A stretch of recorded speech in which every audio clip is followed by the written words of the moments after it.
Hello, welcome back to my channel.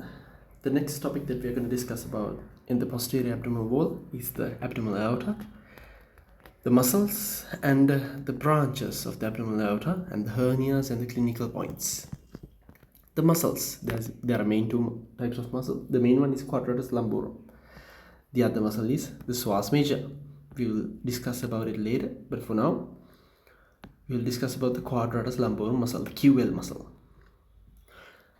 It has an irregular quadrilateral shape, broad at the inferior attachment. What are the attachments? Inferiorly, aponeurotic fibers to the iliac crest. That attaches 5 to 7 centimeters lateral to the L4 transverse process. Again, inferior fibers, superior part. The inferior part attaches to aponeurotic fibers of the iliac crest, 5 to 7 centimeter lateral to the L4 transverse process.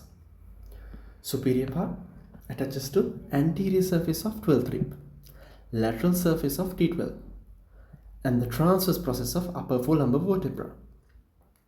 Again, it is a quadrilateral shaped muscle. It's irregular, attaches to inferior and superior surfaces. Inferior ones are attaches to iliac crest, around 5 to 7 centimeters lateral to the L4 transverse process. The superior ones attaches to the 12th rib, lateral surface of T12 vertebra, and the transverse processes of the upper 4 lumbar vertebra. What is the fascicle arrangement? There are three. What are those three? Anterior, middle, and posterior. Anterior, middle, and posterior. What are the relations of it? Relations. Anteriorly, you have colon, ascending on the right, descending on the left. Kidneys, psoas major and minor, and the diaphragm. What are the anterior relations of the QL muscle?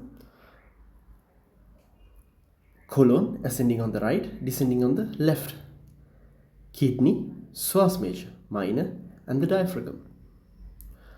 The quadratus lumborum muscle also have other relations. What? The subcostal, that's T12, ilohypogastric, iloinguinal nerves lie on the fascia anterior to the muscle. Lie on the fascia anterior to the muscle. Bound down, stuck by the medial continuation of the transversalis fascia. Medial continuation of the transversalis fascia. What's the vascular supply for the quadratus lumborum muscle? The branches of lumbar arteries.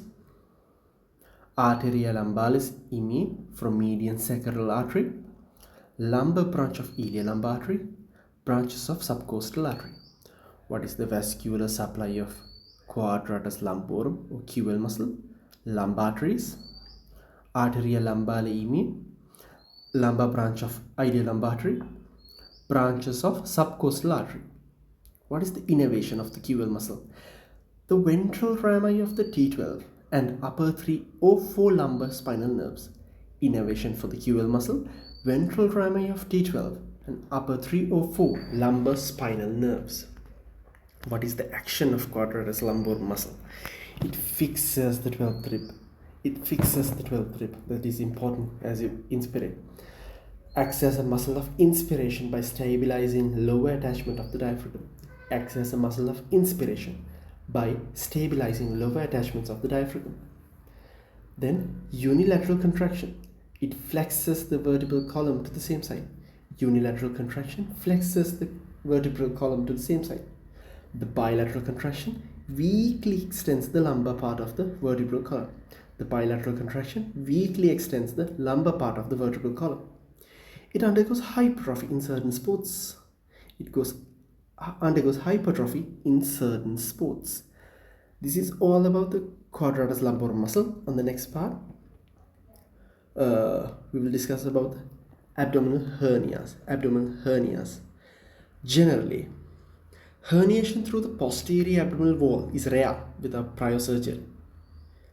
But there are weak points. There are always weak points. What is that? The lumbar triangle, the triangle of Petit. What are the boundaries of it?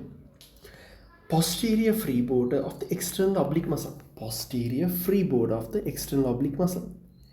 Inferior free border of the latissimus dorsi. posterior freeboard of the external oblique, inferior freeboard of the latissimus dorsi, and the iliac crest and the iliac crest. Those two parts we'll cover from this video. On the next video, we'll cover about the abdominal aorta and the clinical points. Thank you very much for listening to this lecture. Hope to see you soon again in the next lecture. Thanks.